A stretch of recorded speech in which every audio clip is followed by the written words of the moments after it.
Bismillahirrahmanirrahim. Assalamu alaikum. How are you, dear students?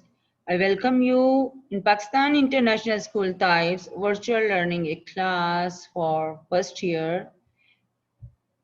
And this is biology class and today's lecture 23rd. And we will see today in chapter number 3, enzymes, some other important topics related to enzymes. If we just remind the previous topics in that we have seen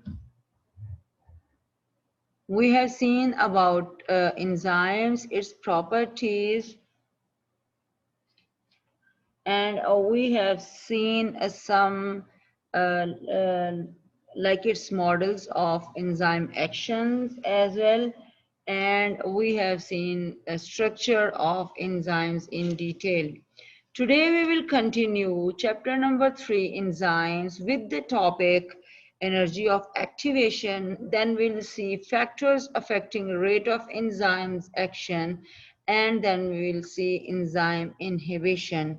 So let's start an energy of activation.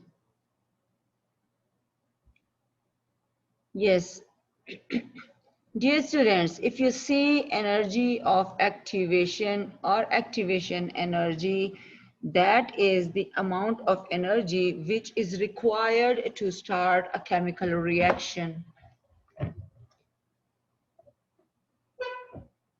So the energy must be added to cause molecules of any type of reaction to react with one another. This is called actually the activation energy. So in non-living system, in non-living with the non-living things, when we coordinate or when we work with non-living things, so we use heat as energy of activation, because heat increases or temperature increases the amount um, of collision or the number of active collision between the molecules. So in living systems, large amount of heat cannot be used as energy of activation, because all living things and organisms, they are thermolabile. It means they are thermosensitive. So in our body, almost more than 1,000 chemical reactions are um, going on anytime in like whole of the day. So what happened? These molecules want energy to reach at a peak or at a point where they can collide at their highest energy level, and then they can change the reactants, and then they change into the product. When they become the product, their energy gets zero or lower. So the energy which is provided to the reactants to increase its collision and to start the reaction, that is called activation energy. This change in energy just results in the formation of the or synthesis of the products. So activation energy, you can take the example in our daily life, like we can use any fire, flame, spark, any type of radiations or higher temperature. So reactants, by giving high activation energy, they just change into the products. So here the reaction is going on, and here the activation energy is increased. But what happened in the enzymes process? You can see this diagram. Like this is free energy which is available, and this is the progress of reaction. So this blue line indicates the increase in activation energy to start a chemical reaction. But in case of enzymes, because we are talking about the chapter enzymes. So here we will discuss enzymes, that how they play a role in the chemical reaction. So first of all, and very, very important, that they reduce or decrease the activation energy.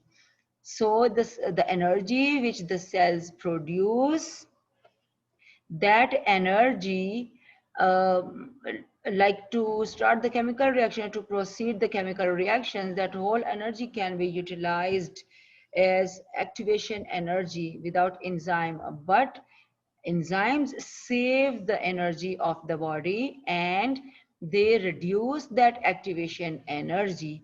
So enzymes, such type of proteins which just reduce or decrease the activation energy of any type of reaction. So that's why the reaction which is going on without enzyme, it takes more activation energy and it takes more time. So with enzymes, activation energy gets lower and the reaction also produced in very less time. So here the complex is formed between the enzyme and um, the reactant, which is A and E, like E for enzyme and A for reactant, and they form AE complex, as we know. Before we have discussed them.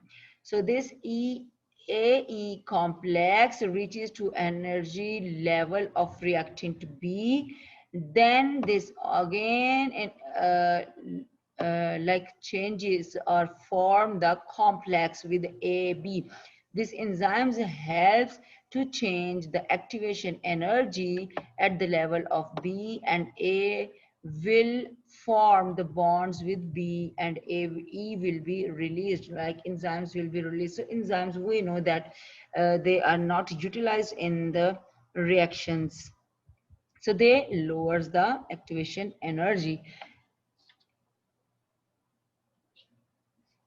Let's talk about some factors which affect the rate of enzymatic actions. So that depends, or the sorry, actually first of all, the enzymatic reaction, what is its rate, at what rate the enzymatic reactions are going on, that is measured by amount of substrate change or amount of product formed, like how much substrate we are having or that is utilized in the reaction and how much product is formed within the given time. So there are some external conditions as well which can change the rate of reaction. So those conditions or those factors which can affect the enzymatic activity, they can be, first of all, if we see from the center, that can be the temperature. That is very, very important factor which can affect on the enzyme's activity. Then we can have pH value, like hydrogen ion concentration value. If it is decreased, that can be acidic, and if it is increased, that can be base. Then we are having enzyme concentration. Enzyme activity can be affected by increasing or decreasing the enzyme concentration. Then we are having substrate concentration as well, and increasing or decreasing amount of substrate concentration can affect the enzyme's activity. Then we are having a chemical denaturing. So all of them, these four results, if they are not in proper level, so it results chemical denaturation of the enzymes, which is not good for the metabolic activities. So if we talk about, first of all, a temperature, so we know that when we increase the temperature or increase the heat, So what happened, the temperature, by increasing the temperature, the collision between these molecules gets increased. When they strike with one another and collision gets increased, so they can attain their process of a reaction. But sometimes it happens that with increasing temperature, their collision is too much increased that they can break the bond and they can be denatured. So let's talk about it. So this is the rate of reaction. So graph is very, very important here to represent the effect of these factors. So when we increase the temperature, so increase the rate of reaction. So it means that is directly proportional. That rate of reaction or velocity of the reaction is increased by increasing of the temperature. But here is the optimum temperature, that temperature that we can say that required, or uh, a specific temperature or the limited temperature at which the enzyme's activity is the highest at maximum level. So that is called optimum temperature, because when it is uh, increased temperature, so those enzymes start to break their bonds between one another, especially hydrogen bond. They can be broken down, and these secondary tertiary structure of these enzymes can be denatured. So enzymes can lose their catalytic activity by denaturation of these enzymes. So the optimum temperature of a human being's body is, we know that 37, almost 36 to 37 degrees Celsius. 37 to 38, sorry, 37 to 38 degrees Celsius. So, but not only the human beings, but certain other microorganisms, for example, bacteria, and those bacteria which are thermophilic, like they love the high temperature. So these bacteria can live anywhere in very, very high temperature, up to 80 degree or more than 70 degrees Celsius. So that is very, very high temperature. So that is the maximum temperature which causes the denaturation of the enzymes. That is a maximum temperature, and here the activity is um, like suddenly decreased.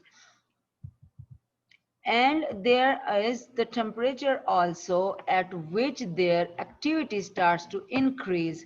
So that is called minimum temperature. Before that, the enzymes are inactive, like they are gonna be active at the required temperature. So that required temperature from which they are going to start from their inactive form to active form, that is called minimum temperature. The temperature at which they are denatured, they're going to start denaturing, so they are called maximum. That temperature is called maximum temperature. And the point, peak point, where the activity of the enzymes is greatest, that is called optimum temperature. So temperature affects a lot. If we just talk about uh, that all like enzyme activity. Okay, so then we will see pH. pH means hydrogen ions concentration.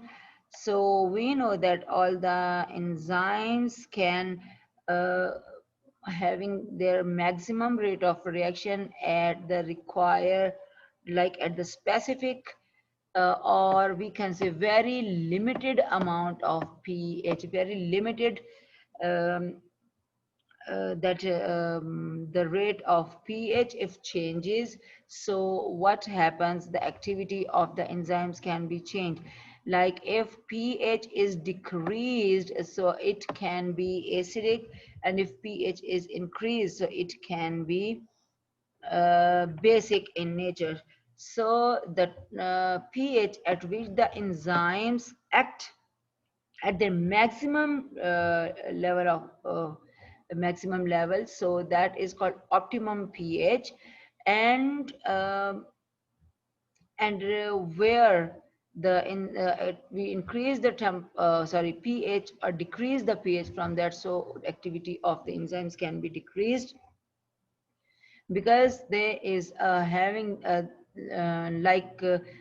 because enzymes are also proteins, so they are having ionic bonds between them, which can be easily denatured by disrupting pH level of the body. But there is a specificity also, but most of the time what happens, some enzymes at its optimum level, optimum pH level, and some enzymes work at its lowest level, or in acidic medium. If the pH gets decreased, so that is acidic medium, and if it is increased, so that is like increased here. So if we see in this graph, pH is going to increase in x-axis, and rate of reaction is increased in y-axis. So the enzyme which is present in human's body, for example, pepsin, that digests protein in the stomach. So in the presence of HCl, so we can see that it is acidic medium, and pepsin works well in acidic medium. If we talk about trypsin, trypsin works in duodenum and small intestine. So here the pH is basic because that is almost 8. But the normal pH range of our body is 6 to 7, at which lots of enzymes work properly. Okay, the next, if we talk about enzyme concentration, so you can see this diagram when the rate of enzyme catalyzed reaction, so velocity or the rate of reaction gonna increase, and enzyme concentration increase, so reaction will also be increased. So actually what happened, if we pH and temperature will be we can say we keep them constant.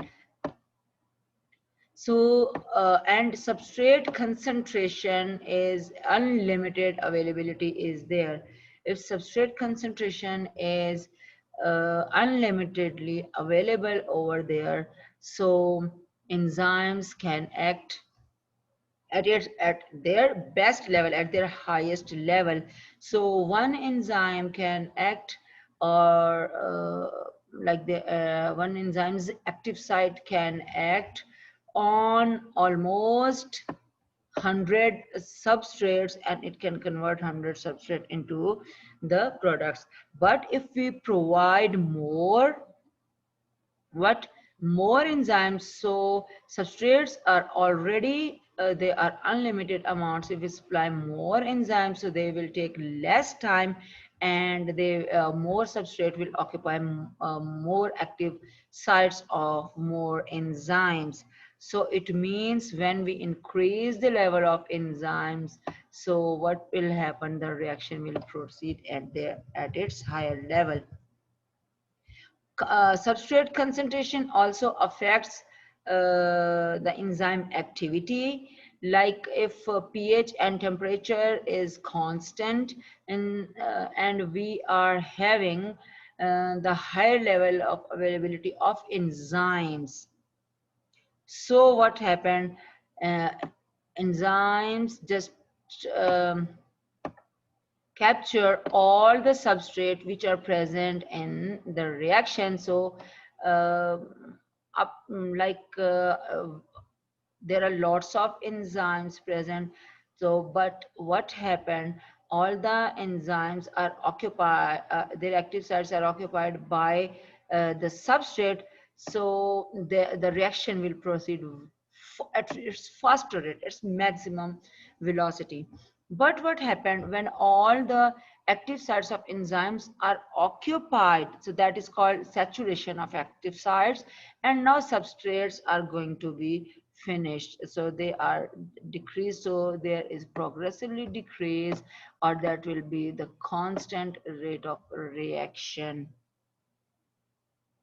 So substrate concentration matters here. So if we supply more substrate, so the reaction will be higher, uh, or sometimes it can be that constant level. Yes, dear students, this is another topic related with the enzyme activity, that is enzyme inhibition. Enzyme inhibition is actually the phenomena in which the enzymes fails to catalyze the reaction.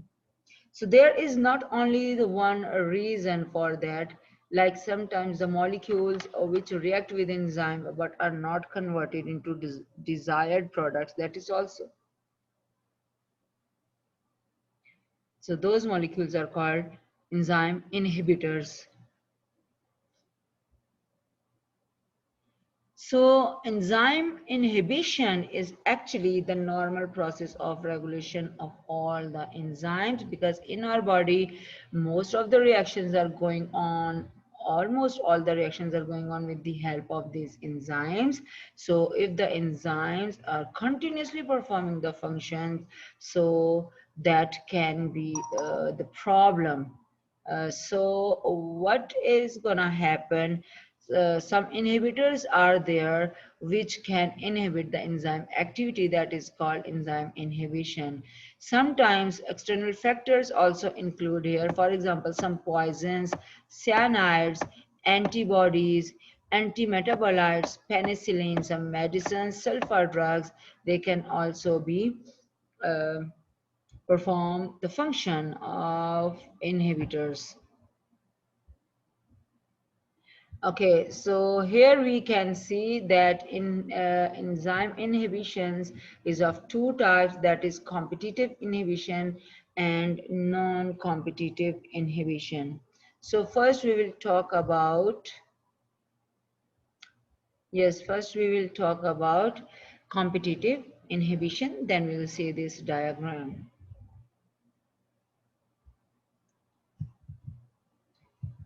Okay, competitive inhibition, like they compete for the active site with substrate.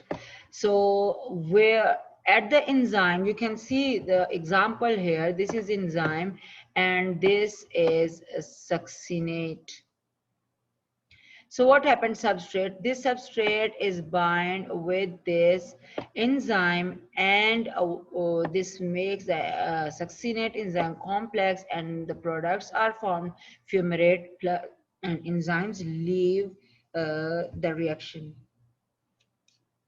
Actually, this happens in the respiratory system of all the living organisms. We will discuss in chapter number 4, and then you can understand this process. So, but sometimes it happens that in place of succinate, malonate, another compound that is bind with enzyme. So you can see almost the structure is same except this CH2 methyl group. So what happened? This is bind in place of the succinate. Malonate is bind here. When it is bound here with the enzymes, so what happened? Because it can change the chemistry or the bonding system of this enzyme. So malonate enzyme complex will be formed, but it will not give any type of space for succinate because it is bind here. So no product will be formed.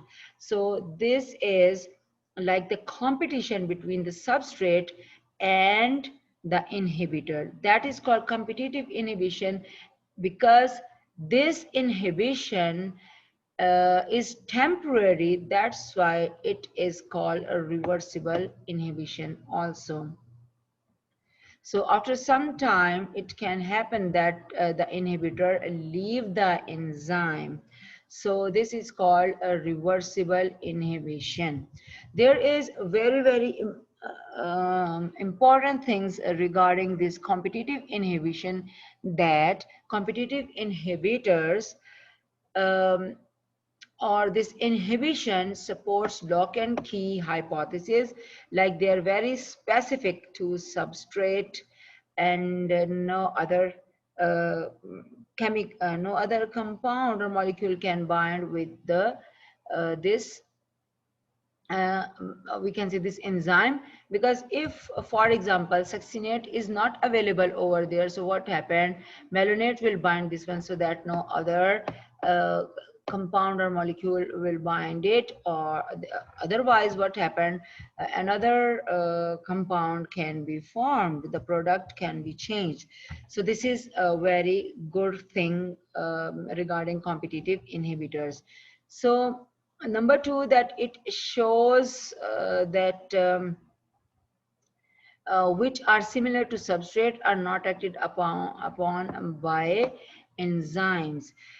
And what happened, that the substances are any type of molecules which are like this is related with the lock and key hypothesis, that related other substrates cannot bind with this enzyme to make another type of product. In competitive inhibitors, um, drugs are used, and these drugs are helpful in control of bacterial pathogens, like for example antibiotics, or especially sulfonamides or sulfur drugs. So what they do, they bind with the enzymes of bacteria, so they do not harm any human organ. So they bind only with bacterial, um, we can say bacterial enzymes. So they are, that's why they are so specific, and they are used in the medicine. So they reduce the activity of bacteria and combat or control the bacterial infection. So let's talk about the other one, non-competitive inhibitors. So in non-competitive inhibitors, we can see that that is opposite of that. Like actually, what happened here? There is at the back, exact back of active site, there is another place, so over there, like some amino acids are present here, at which any type of molecule or inhibitor can bind. That is called allosteric site. So that is almost of the two type, that reversible non-competitive enzyme inhibitors are there, or irreversible non-competitive inhibitors are there. So what happened, then non-competitive inhibitors inactivate the enzyme temporarily. So like that, that is not actually competitive inhibitors, but they are non-competitive because there is no competition, but there is another site present for the inhibitors.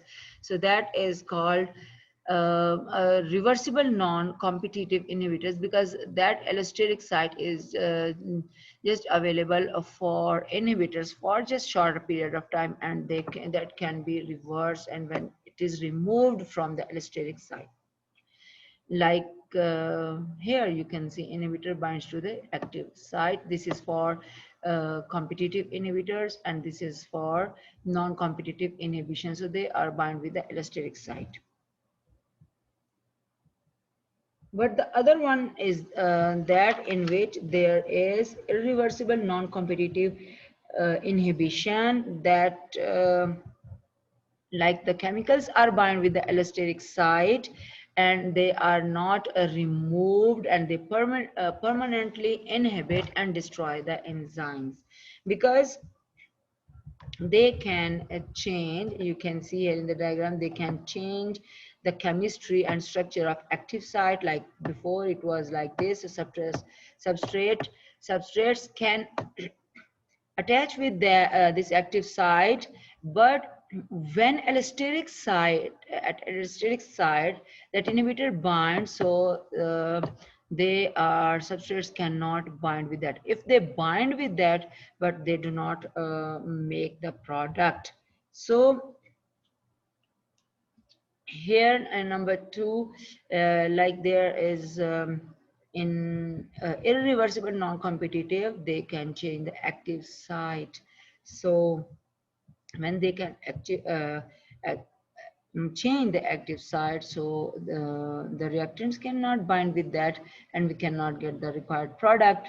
Here very important cyanides, like that is poison, and that can uh, be the potent poison, like very powerful poison it is, and very small quantity, very little quantity can kill the organism by inhibiting cytochrome oxidase, which is essential for respiration. Like this enzyme, when it is bound, we are no more for cellular respiration. So some other groups, prosthetic groups are there, like they are having heavy metals like mercury, silver, and copper. These are also irreversible non-competitive enzyme inhibitors, and they combine with thiol group, thiol, when the group we are having SH group. So they break the disulfide bridges. We know that for tertiary and secondary structure, the enzymes or proteins must have disulfide bonds. When disulfide bonds are broken down, so they get denatured, and they get inactivated, and then they cannot perform their function properly. So the enzymes can be broken down or are no more in the function. So that can happen. The person can lead to the death after like consuming just very little amount of these type of poisons or substances in their body, because they are irreversible non-competitive enzyme inhibitors. So dear students, that's it for today. Inshallah, we will continue our lecture, and we will see what is feedback inhibition, actually reversible non-competitive enzyme inhibition, that is called feedback inhibition. Also how it acts like this, and how it is useful for our body. Inshallah, we will see in the next lecture. Allah Hafiz.